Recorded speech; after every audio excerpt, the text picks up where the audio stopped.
नमस्कार, आमी आचार्य सोमनाथ शास्त्री। 12 बछर पर बृहस्पति तार गृह परिवर्तन करे कालपुरुषेर द्वितीय घर वृष राशिते प्रवेश करছে।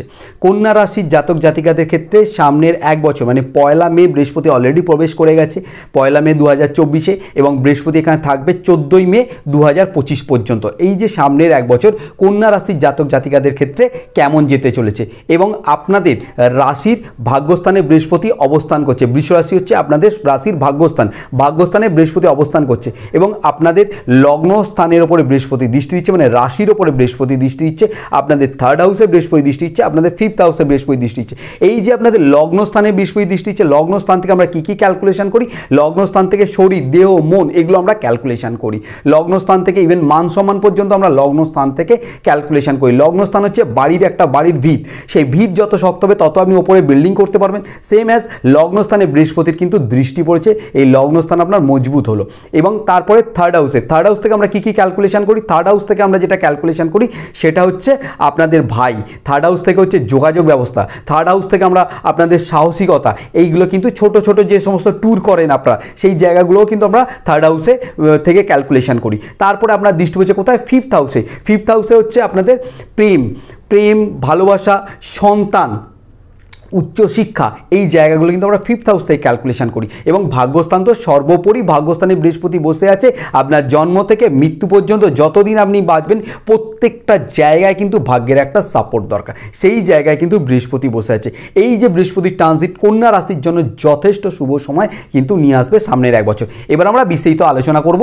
এখন অবধি যারা আমার চ্যানেলকে সাবস্ক্রাইব করেছেন সবাইকে নমস্কার। যারা চ্যানেলটি সাবস্ক্রাইব করেননি প্লিজ আপনারা আমার চ্যানেলটি সাবস্ক্রাইব করবেন। ভিডিওটি ভালো লাগলে অবশ্যই লাইক এবং শেয়ার করে দেবেন, অবশ্যই কমেন্ট করে জানাবেন কেমন লাগলো। এবার আমরা বিস্তারিত আলোচনা করব। ফার্স্ট হচ্ছে আপনাদের ভাগ্যস্থানের উপর বৃহস্পতি বসে আছে। ভাগ্যস্থান আমি কি বললাম? ভাগ্যস্থান হচ্ছে জন্ম থেকে আপ টু মৃত্যু পর্যন্ত একটা মানুষ যাবতীয় যা কর্ম করবে সেই জায়গায় যদি আপনার ভাগ্যের যদি শুভত্ব থাকে তাহলে কিন্তু প্রত্যেকটা জায়গায় তার সেই শুভত্বর আপনি রেজাল্ট পাবেন।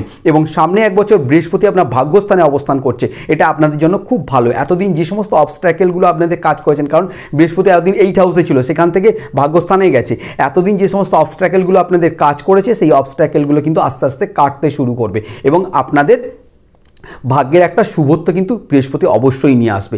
এবং ধর্মীয় কোনো স্থানে আপনাদের ভ্রমণ নিয়ে আসবে এবং কর্মক্ষেত্রে একটা ডেভেলপ নিয়ে আসবে। বিভিন্ন দিক থেকে যারা নতুন কোনো কর্ম এতদিন ধরে যোগাযোগ করছিলেন পাচ্ছিলেন না, বৃহস্পতি আপনাদের নতুন কর্মও দিয়ে দিতে পারে।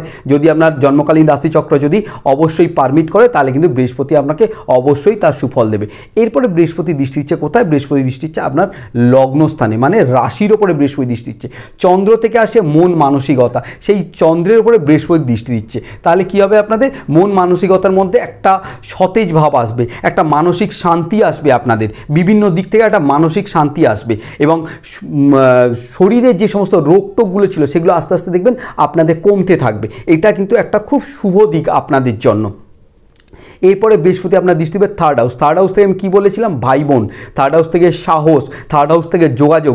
যারা মার্কেটিং লাইনে কাজ করেন তাদের কিন্তু এই সময় যোগাযোগের যে জায়গাটা, বৃহস্পতি কিন্তু যথেষ্ট ভালো একটা যোগাযোগের ব্যবস্থা তৈরি করবে এবং ভালো ভালো লোকেদের সাথে, এডুকেটেড লোকেদের সাথে বৃহস্পতি যোগাযোগ করবে। কারণ বৃহস্পতি হচ্ছে আপনার এডুকেশনের কারক গ্রহ, বৃহস্পতিকে বলা হয়। বৃহস্পতি হচ্ছে ধর্মের কারক গ্রহ, তো বৃহস্পতি হচ্ছে আপনাদের ভালো ভালো লোকেদের সাথে বৃহস্পতি পরিচয় করে দেবে, যারা মার্কেটিংয়ের সাথে যুক্ত আছেন, যারা হচ্ছে কি করবেন কি না করবেন এইরকম যে সমস্ত কনফিউশনের মধ্যে এতদিন আপনাদের দোনোমনো একটা ভাব চলছিল, সেই জায়গাগুলো কেটে যাবে। সেই জায়গাগুলো কেটে গিয়ে আপনাদের সঠিক একটা রুট পেয়ে যাবেন কাজের জায়গা থেকে। এবং ভাইয়ের সাথে যে সমস্ত প্রবলেমগুলো এতদিন ছিল সেই প্রবলেমগুলো কিন্তু আস্তে আস্তে আপনাদের কাটতে থাকবে, কেটে আপনি ভাইয়ের কাছ থেকে কিন্তু একটা সাপোর্ট পেতে পারেন। এই জায়গায় বৃহস্পতি থার্ড হাউসে আপনার দৃষ্টি দিচ্ছে, খুব ভালো একটা জায়গায় আপনার বৃহস্পতি দৃষ্টি দিচ্ছে।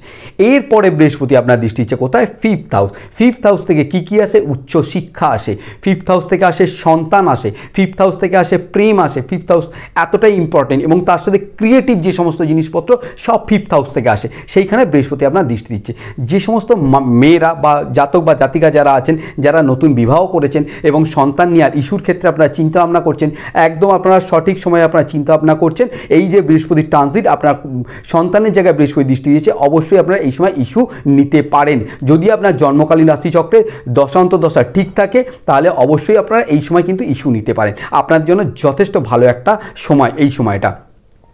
এরপর আপনারা যারা উচ্চশিক্ষার সাথে যুক্ত আছেন, যারা হায়ার স্টাডির সাথে যুক্ত আছেন, তাদের ক্ষেত্রে কিন্তু এতদিন যে ধরনের ডিস্টার্বগুলো চলছিল সেই জায়গাগুলো কিন্তু আস্তে আস্তে ঠিক হতে যাচ্ছে। এবং আপনারা উচ্চশিক্ষার ক্ষেত্রে যারা পড়াশোনা স্টপ করে দিয়েছেন, অবশ্যই তারা দশান্ত দশটা একটু দেখিয়ে নেবেন। অবশ্যই তারা উচ্চশিক্ষার জন্য আবার কিন্তু শুরু করতে পারেন, আবার কলেজে ভর্তি হতে পারেন, বা কোনো টেকনিক্যাল এডুকেশনের দিকেও আপনারা যুক্ত হতে পারেন। যথেষ্ট ভালো কিন্তু একটা দিক আপনাদের আসতে চলেছে। যারা ক্রিয়েটিভ লাইনে আছেন, যারা গান বাজনা, আঁকা, এই ধরনের অভিনয়, এই সমস্ত মানুষ যারা আছেন, তাদের জন্য কিন্তু এই ট্রানজিটটা, বৃহস্পতির এই যে গৃহ পরিবর্তন, এটা কিন্তু খুব ভালো একটা, কারণ বৃহস্পতি আপনার ভাগ্যস্থানে বসে আছে এবং আপনার 5th হাউসকে দেখছে। 5th হাউস থেকে আসে আপনাদের ক্রিয়েটিভ লাইন, গান বাজনা যারা এতদিন চর্চা করছেন, তাদের জন্য খুব ভালো একটা সময়। তাদের কিন্তু এই লাইনে ডেভেলপ হবে। যারা অভিনয়ের সাথে যুক্ত আছেন, তাদের কিন্তু এই লাইনে ডেভেলপ হবে, নতুন আপনাদের কাজের যোগাযোগ আসবে। তার সাথে যারা ইন্টেরিয়ার ডেকোরেশনে কাজ করেন, তাদের সেই সমস্ত মানুষদের ক্ষেত্রে যারা ক্রিয়েটিভ লাইন নিয়ে আছেন, তাদের জন্য যথেষ্ট ভালো একটা সময়। এই পিরিয়ডটা যেটা আমি বললাম, এই মে মাসের 1 তারিখ অলরেডি শুরু হয়ে গেছে। মে মাসের 1 তারিখ থেকে এটা 2025-এর মে মাসের 14 তারিখ অবধি চলবে। এইটা খুব ভালো একটা দিক আপনাদের জন্য। অবশ্যই ভিডিওটি ভালো লাগলে লাইক এবং শেয়ার করে দেবেন, কমেন্ট করে জানাবেন কেমন লাগলো। সবাই ভালো থাকুন, সুস্থ থাকুন, নমস্কার।